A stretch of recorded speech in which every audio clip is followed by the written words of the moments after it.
নমস্কার বন্ধুরা, আমি দীপঙ্কর মণ্ডল, আপনাদের অন্যতম প্রিয় চ্যানেল নবান্ন নিমন্ত্রণে সবাইকে স্বাগত। আজ বোধনের দিন, মায়ের বোধন হবে, কলা বউয়ের স্নান হবে, মহাষষ্ঠীর শুভেচ্ছা এবং ভালোবাসা সবাইকে জানাচ্ছি। আর কিছুক্ষণের মধ্যে কিন্তু একটা বড় ম্যাচ হতে চলেছে, ইন্ডিয়া এবং পাকিস্তানের মহারণ। এবং আপনাদের সবার চোখ থাকবে, গোটা ভারতবর্ষের চোখ থাকবে, গোটা বিশ্বের চোখ থাকবে যে কোন দল জিতবে কোন দল হারবে, সেটা আপনারা সবাই জানেন। আমরা ভারতীয়রা, আমরা তো আর বলবো না, আমরা জানি যে বাস্তব সত্যিটা কি, কে জিতবে কে গোহারা হারবে। কিন্তু অন্যদিকে পুজোর আগে আরেকটা ম্যাচ হয়ে গিয়েছে এবং 2026 সালের ভোটকে নিরঙ্কুশভাবে জেতার জন্য রাজ্যের মুখ্যমন্ত্রী মমতা বন্দ্যোপাধ্যায় যে বেহায়ার মতো আচরণ করেছেন, যে নির্লজ্জ আচরণ করেছেন, সেটা আপনারা সবাই দেখেছেন। এবং সেখানেও কিন্তু কার্যত বলা যেতে পারে একটা ম্যাচ হয়েছে রাজ্যের বিরোধী দলনেতা শুভেন্দু অধিকারী এবং মুখ্যমন্ত্রী মমতা বন্দ্যোপাধ্যায়ের মধ্যে। এবং বোধনের দিনে কিন্তু মমতা বন্দ্যোপাধ্যায়ের সেই দর্শনের বিসর্জন হয়ে গিয়েছে কিভাবে, সেটা নিয়ে আমরা এই এপিসোডে আলোচনা করব। আপনারা গোটাটা দয়া করে স্কিপ না করে দেখবেন এবং যদি ভালো লাগে বন্ধুদের সঙ্গে শেয়ার করবেন। যারা এখনো পর্যন্ত নবান্ন নিমন্ত্রণ চ্যানেলটা সাবস্ক্রাইব করেননি, অবশ্যই সাবস্ক্রাইব করবেন। আপনারা দেখেছেন, আপনারা জানেন, আপনারা শুনেছেন এবং নবান্ন নিমন্ত্রণেই সেই এপিসোডগুলো আমরা তৈরি করেছি যে রাজ্যের মুখ্যমন্ত্রী মমতা বন্দ্যোপাধ্যায় কিভাবে মহালয়ার আগে কলকাতার বিভিন্ন মণ্ডপে মণ্ডপে গিয়ে হিজাবের মতো করে ঘোমটা পরে তিনি পুজো উদ্বোধন করেছেন। এবং পিতৃপক্ষে পুজো উদ্বোধন মানে অশুভ।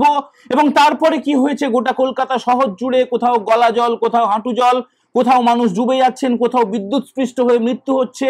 সেই ধারা এখনো পর্যন্ত অব্যাহত রয়েছে। এবং শুধু তাই নয়, মহালয়ার পরে যে পুজোগুলো উদ্বোধন করেছেন সেখানে কোথাও কাবা নিয়ে গান, কোথাও মানে সেগুলো মুখে আনতে আমাদের খারাপ লাগে, অত্যন্ত লজ্জাজনক সমস্ত গান হয়েছে। বিধর্মীদের গান বাজানো হয়েছে সনাতন হিন্দু ধর্মের মণ্ডপের ভিতরে। এবং অন্যদিকে রাজ্যের বিরোধী দলনেতা শুভেন্দু অধিকারী তিনি কি করেছেন, তিনি হাওড়ার বালিতে, জগাছায়, লিলুয়ায়, মুর্শিদাবাদের লালবাগে, মুর্শিদাবাদের বেলডাঙ্গায়, ঝাড়গ্রামে, মেদিনীপুরে, নন্দীগ্রামে, সুতাহাটায়, হলদিয়ায়, খেজুরির রামচকে, খেজুরির কুঞ্জপুরে, মানে কোথায় তিনি যাননি। তিনি দুর্গাপুরে গেছেন। এবং উত্তরবঙ্গে তিনি যাননি, তার কারণ উত্তরবঙ্গে অন্যান্য নেতাদের দায়িত্ব দেওয়া ছিল। দক্ষিণবঙ্গে তিনি চষে বেরিয়েছেন। আজকেও তিনি খেজুরি, নন্দীগ্রামের বিভিন্ন জায়গায় গিয়েছেন এবং সেখানকার ছবি আপনাদেরকে আমরা দেখানোর চেষ্টা করব। সেখানে মায়েরা শঙ্খধ্বনি করছেন, পুষ্পবৃষ্টি হচ্ছে, খালি পায়ে যাচ্ছেন, ধুতি পাঞ্জাবি পরে শুভেন্দুবাবু মায়ের আরাধনা করছেন, আরতি করছেন এবং সেখানে স্বতঃস্ফূর্ত যে আবেগ দেখা যাচ্ছে। আচ্ছা আপনারা বলুন তো, 1,10,000 টাকা করে দেওয়ার পরেও কেন এত শত শত হাজার হাজার পুজো উদ্যোক্তা, পুজো কমিটি তারা মমতা বন্দ্যোপাধ্যায়কে ঘেন্না করেন বলে জানাচ্ছেন? তারা মমতা বন্দ্যোপাধ্যায়ের মুখ দর্শন করবেন না বলে জানিয়ে দিচ্ছেন। এটা কি হার নয়? এটা কি মমতা বন্দ্যোপাধ্যায়ের আউট হয়ে যাওয়া নয়? যদি এটাকে ক্রিকেটীয় ভাষায় বলা যায় তাহলে মমতা বন্দ্যোপাধ্যায়ের উইকেট কি পড়ে যায়নি? আপনারা অবশ্যই জবাব দেবেন। দেখুন, যে ছবিগুলো আপনারা দেখছেন আমাদের স্ক্রিনে আমরা দেখানোর চেষ্টা করছি, সেখানে দেখছেন মানুষ কিভাবে স্বতঃস্ফূর্তভাবে মমতা বন্দ্যোপাধ্যায়ের যে দান খয়রাতি, পাবলিক মানি নিয়ে যেভাবে বিতরণ তিনি করে থাকেন, 1,10,000 টাকা করে ক্লাবগুলোকে দান করা এবং প্রচুর স্পন্সর পাওয়া, কোটি কোটি খরচ করা পুজো, সেখানেও 1,10,000 টাকা করে সরকারি টাকা নেওয়া। এবং মমতা বন্দ্যোপাধ্যায়ের সেই ছবি গেটে ঢোকার আগে, মায়ের মুখ দর্শন করার আগে মমতা বন্দ্যোপাধ্যায়ের মুখ দেখে দর্শন করতে হবে। সেই যে পাপাচার, সেই পাপাচার থেকে কিন্তু এ রাজ্যের হাজার হাজার পুজো উদ্যোক্তা, পুজো কমিটি তারা বিরত থেকেছেন। এটা কি হার নয় মমতা বন্দ্যোপাধ্যায়ের? এবং সবচেয়ে বড় হার এবার আপনাদেরকে বলছি, সবচেয়ে বড় হার হচ্ছে এই যে শত শত পুজো উদ্যোক্তা, হাজার হাজার পুজো কমিটি, সেখানে কিন্তু মমতার দলের যে প্লেয়ারগুলো, সেই দলের প্লেয়ারগুলো কোন দলে খেলছে সেটা বলা খুব মুশকিল। কেন বলুন তো? যে টিম মমতা, যারা তৃণমূলের ছিলেন, তারা কিন্তু আর তৃণমূলে নেই, মমতার পাশে নেই, ধস নেমে গেছে। একদম নাম করে করে আপনাদেরকে বলতে পারি, কিন্তু চিহ্নিত হয়ে গেলে না বড় বিপদ হবে, জানেন তো। এত কেস দিয়ে দেবে সেই লোকগুলোকে।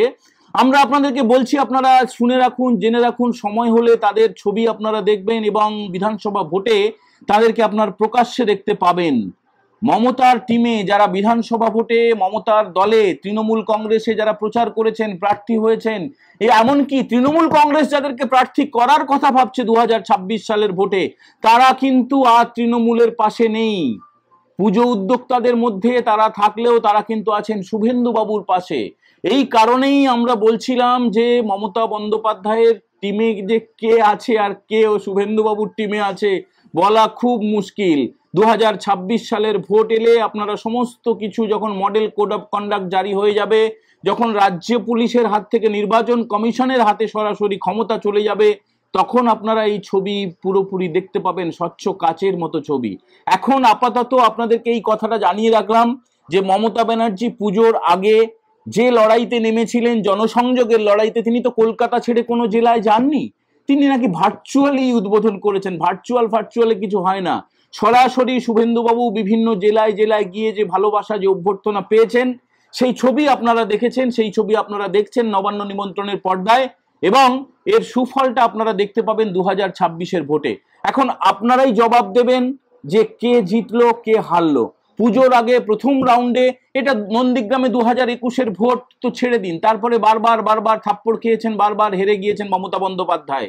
কিন্তু এই পুজোর লড়াইতে, পুজো উদ্বোধনের লড়াইতে, পুজোর আন্তরিকতা, ভালোবাসা, শ্রদ্ধার লড়াইতে হেরে গোভূত হয়ে গিয়েছেন, গোহারা হেরে গিয়েছেন মমতা বন্দ্যোপাধ্যায়, এবং তিনি আউট হয়ে আপাতত প্যাভিলিয়নে ফিরে গেছেন, অর্থাৎ কালীঘাটের বাড়িতে তিনি রয়েছেন। আর শুভেন্দুবাবু এই মহাষষ্ঠীর দিনেও তিনি বিভিন্ন জায়গায় পুজো উদ্বোধন করে বেড়াচ্ছেন। বন্ধুরা, সবাই ভালো থাকবেন, পুজো সবাই ভালো কাটাবেন, এবং অবশ্যই নবান্ন নিমন্ত্রণের এই এপিসোড কেমন হলো আপনারা কমেন্ট করে জানাবেন। আরো একবার আপনাদেরকে শুভেচ্ছা জানিয়ে এই এপিসোড আমরা এখানেই শেষ করছি। জয় হিন্দ, বন্দে মাতরম। সমস্ত বিশিষ্ট মানুষরা, ডাক্তার পার্থসারথী দাস, যিনি ইতিমধ্যেই জানেন রাষ্ট্রীয় স্বয়ংসেবক সংঘে তিনি আদর্শে উদ্বুদ্ধ হয়ে ভারতীয় সংস্কৃতি, সনাতন সংস্কৃতি, হিন্দুত্বের উপরে কাজ করছেন। আমাদের জেলা পরিষদ মেম্বার সুব্রত পাইক এবং মধুরানী বড় এসেছেন। আমাদের পঞ্চায়েত সমিতির সভাপতি উদয় ভাই এখানে এসেছেন, এবং আমাদের পবিত্র সহ কর্মকর্তা প্রায় সবাই আছেন। কালীপদ বাবু সহ প্রধানরা আছেন, এবং বিশেষ করে এলাকার লোকপ্রিয় বিধায়ক শিক্ষক তরুণ শান্তনু প্রামাণিক এসেছেন, এবং আমাদের বহু সাথী সুমন থেকে, পাটুল থেকে, সুধাংশু থেকে, রবীন্দ্র থেকে, প্রত্যেকে আমি সকলের পক্ষ থেকে আপনাদেরকে দুর্গা পূজা অভিনন্দন জ্ঞাপন করছি। সুযোগ করে আমরা বাড়ি বাইরে আসি, এবং শুধু দুর্গা পূজায় নয়, আমরা রাধা মাধবের কর্মসূচিতেও এখানে এসেছিলাম। আমরা বাড়ি বাইরে আসি এই এলাকায় সনাতন সংস্কৃতিকে ধরে রাখার জন্য। আপনারা গ্রামবাসীরা ধর্মমত নির্বিশেষে যেভাবে ঐক্যবদ্ধ হয়েছেন, এটা সত্যিকারের অনুকরণীয়। আমরা চাই আগামী দিনে সর্বত্র সনাতনীরা ঐক্যবদ্ধ হোক। সনাতনীরা আমাদের সংস্কৃতি, আমাদের ধর্ম রক্ষার যে কাজ, সেটা সবাই মিলে করব। আজকে মহাষষ্ঠী, দেবীর ভোজন, আগামীকাল সপ্তমী, কলাবস্থান, অষ্টমীর পুষ্পাঞ্জলি অবশ্যই দেবেন, নিয়ম মেনে দেবেন, হিন্দু রীতি মেনে দেবেন। বেলা 12:30 পর্যন্ত সময় আছে পত্রিকা আলোচনা করে, এবং কোনোভাবে আমাদের হিন্দু ধর্মের অনুষ্ঠানকে আপনারা কেউ বা তারা যায় একটা কালচারাল প্রোগ্রাম করে দিচ্ছে, সাংস্কৃতিক প্রোগ্রাম নিয়ে আমাদের আপত্তি নেই, কিন্তু ধর্মের যে রীতিনীতি এটার সঙ্গে সমঝোতা করবেন না। পিতৃপক্ষে হিজাব করে উদ্বোধন, এগুলো হিন্দু ধর্মে নেই। তবে এই জিনিসের মধ্যে কোনো হিন্দু যাবেন না। হিন্দুত্ব রক্ষা করার দায়িত্ব প্রত্যেকটা হিন্দু এবং আপনাদের সবাই। আমি সবাইকে ধন্যবাদ জানিয়ে